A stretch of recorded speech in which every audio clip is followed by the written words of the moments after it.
Hi friends, मैं परविंदर खारी। Friends, आज की हमारी गेम जिनकी वीडियो रिकमेंडेशन है उनकी आईडी है फाइटिंग वैराइटीज, और जो गेम उन्होंने सजेस्ट की है फ्रेंड्स वो है सन 2017 में हुए चैंपियन शोडाउन, जो सेंट लुइस में खेला गया था। ब्लिट्ज सेक्शन की गेम, 9th राउंड की, Veselin Topalov versus Hikaru Nakamura. Friends, game complex है, सही बताऊं। वेरिएशंस हम अगर डिस्कस करने लगे हैं तो शायद 1 घंटा भी कम होगा। D4 के साथ यहाँ वेस्लिन टोपलोव ने पहला मूव चला, नाइट F6 का रिप्लाई यहाँ हिकारू नाकामुरा ने दिया। देन हुआ C4, G6, knight C3, bishop G7, E4, D6, knight F3, castle by black, bishop E2, E5, और इसके बाद यहाँ व्हाइट ने कैसल किया। नाइट C6, D5, नाइट पर अटैक बना, गया वापस E7 स्क्वायर पर, देन खेला गया B4, night E8। Night E8 का मतलब वही सिंपल है, एफ पॉन आगे पुश होगा, तैयार हो जाओ। A4 पहले व्हाइट ने किया, व्हाइट ने अपना अटैक बिल्कुल क्वीन साइड से लगा रखा है। H6 देन खेला गया, C5, F5 फाइनली खेला गया, देन हुआ A5। दोनों खिलाड़ी अपने अपने अटैक्स में लगे हुए हैं। नाइट F6 देन खेला गया, नाइट D2 पॉन पर, वैसे ज़्यादा दिक्कत थी भी नहीं। F4 खेला गया, फाइनली पॉन आगे पुश होना है, और ब्लैक अब क्या करेगा, अपने पॉन्स को बिल्कुल आगे पुश करता हुआ चलेगा। बिशप आया A3 स्क्वायर पर, और पूरा गेम का फोकस आने वाले समय में व्हाइट की तरफ से यहाँ इस D6 स्क्वायर पर रहने वाला है। G5, ब्लैक ने अपने मूव में ध्यान लगाया। B5 खेला गया, देन खेला गया G4 फाइनली।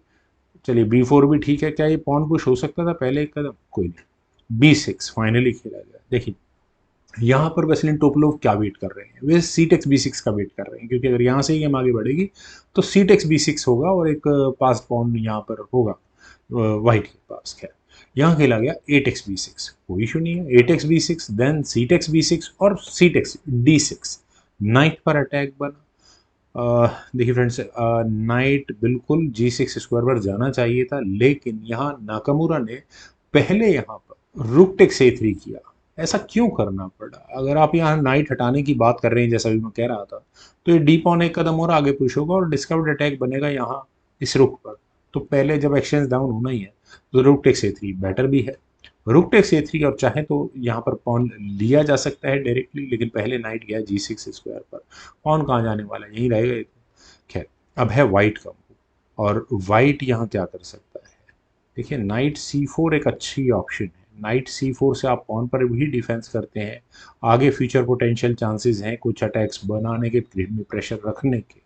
लेकिन पहले यहाँ G3 की ऑप्शन को चुना गया। G3 होने के बाद हुआ F3, बिशप हटा D3 स्क्वायर पर, देन खेला गया H5। पॉन पुश बिल्कुल परफेक्ट चल रहा है नाकामुरा की तरफ से, और वेस्ली यहाँ क्वीन साइड को अब डोमिनेट करना शुरू कर चुके हैं रुक के A8 स्क्वायर पर जाने के बाद। H4 ब्लैक ने किया, नाइट फाइनली B5 स्क्वायर पर गया, और पॉन पर चलिए, पॉन का इतना बड़ा इशू मेरे ख्याल से नाकामुरा के लिए फिलहाल तो बिल्कुल नहीं।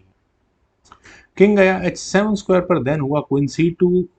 बिल्कुल बिशप पर प्रेशर बन रहा है। नाइट A5, और यहाँ नाकामुरा सारी कैलकुलेशंस को लगाते हुए अपने अटैक पर पूरी तरह से फोकस लगाए हुए हैं। व्हाइट के पॉइंट ऑफ व्यू से मैं कह सकता हूँ कि नाइट A7 चूंकि बिशप पिन है, तो बिल्कुल अटैक यहाँ मुझे क्लियर नजर आ रहा है। H6 G3 जो गेम खेली जानी है वही होगी, और उसके बाद आप यहाँ इस बिशप को ले सकते हैं। लेकिन चलते हैं जरा गेम पर, क्योंकि यहाँ खेला गया था D7 का।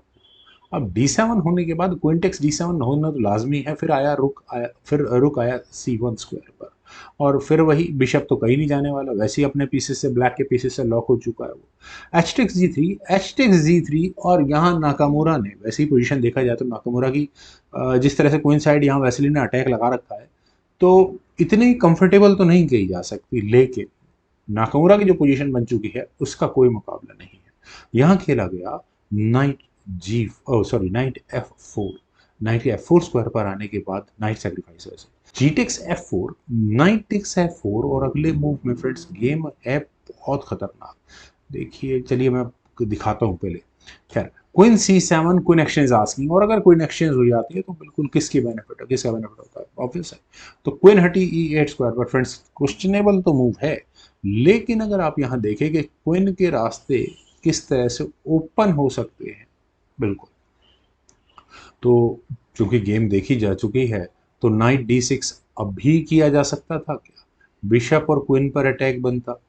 क्वीन तो जानी ही यहाँ H5 स्क्वायर पर है, और उसके बाद आप यहाँ क्या करेंगे? नाइट F5, बिशप टेक्स ई टेक्स F5, और फिर उसके बाद नाइट टेक्स D3, बिशप पर भी अटैक बन सकता है।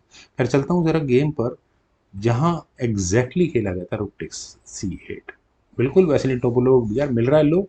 क्वीन गई H5 स्क्वायर पर। फ्रेंड्स जिस तरह का भी वेरिएशन दिखा रहा था, सब वेरिएशन लगभग गेम में भी ऐसा ही कुछ हुआ था। ब्लैक का नाइट यहाँ इस बिशप पर अटैक बना जरूर रहा है, और ये बिशप इतना इंपॉर्टेंट है क्योंकि क्वीन अगले मूव में कहाँ आने वाली है और किस तरह से इस G2 स्क्वायर का डिफेंस हो सकता है, बताने की जरूरत नहीं है। रुक टेक्स F8 खेला गया, और ठीक है बिशप भी लिया भाई, ये रुक भी ले लो कोई दिक्कत नहीं है, क्वीन IS3 स्क्वायर पर, और अगले मूव में है यहाँ पर चेकमेटिंग थ्रेट। इनफैक्ट अगर व्हाइट यहाँ बिशप F1 के लिए जाएगा, क्वीन पर अटैक बनेगा, तो ये दूसरा नाइट क्या कर रहा है, दूसरा नाइट देगा चेक, भयानक वाली नाइट E2 चेक होगा। बिशप टेक्स E2 होने के बाद क्वीन G2 चेक और वो मेट। फ्रेंड्स नाकामुरा का जो अटैक बिल्कुल किंग साइड पर था, वैसेली साइड से, क्वीन साइड से होते हुए अटैक बना रहे, तो पहले कौन पहुंचा, नाकामुरा पहुंच गया अटैक करने के लिए। यार अब इतना मटेरियल दिया जा चुका है, तो किस तरह से गेम को आगे बढ़ाया जा सकता है।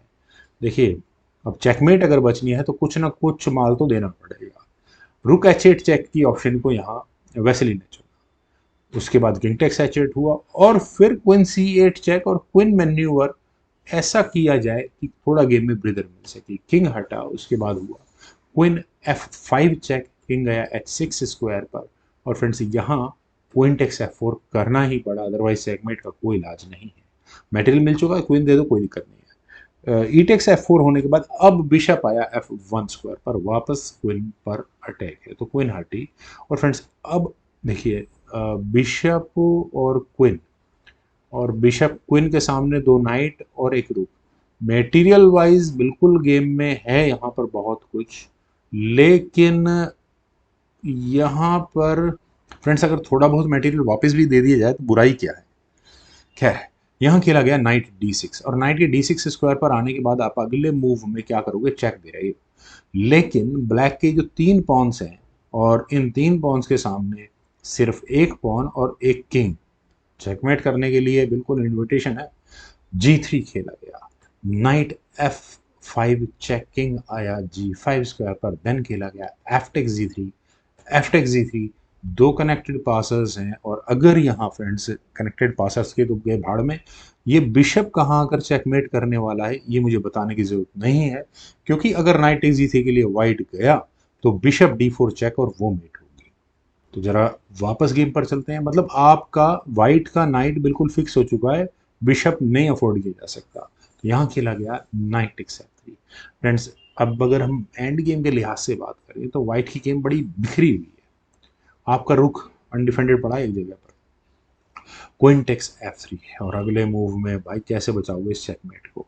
बिशप G2 खेला गया, ठीक है आप एक और चेक दोगे, मैं कोई बात नहीं, मैं अपने ले जाऊंगा किंग को यहाँ पर, लेकिन क्या जरूरत है चेक देने की, नहीं चेक देने की जरूरत है, लेकिन कहाँ से देनी है बस, क्योंकि नाइट ही तो हटाना है यार, आपको करना क्या है। बिशप D4 चेक, और फ्रेंड्स इस हिकारू नाकामुरा के इस मूव के बाद वेसेली टुपलोव को रिजाइन करना पड़ गया। रीजन भी फ्रेंड्स देखिए, आप आई डोंट नो, किंग अगर H1 स्क्वायर पर मूव होता है तो कहाँ से चेकमेट आएगी मुझे बताने की जरूरत नहीं, वो होगी चेकमेट।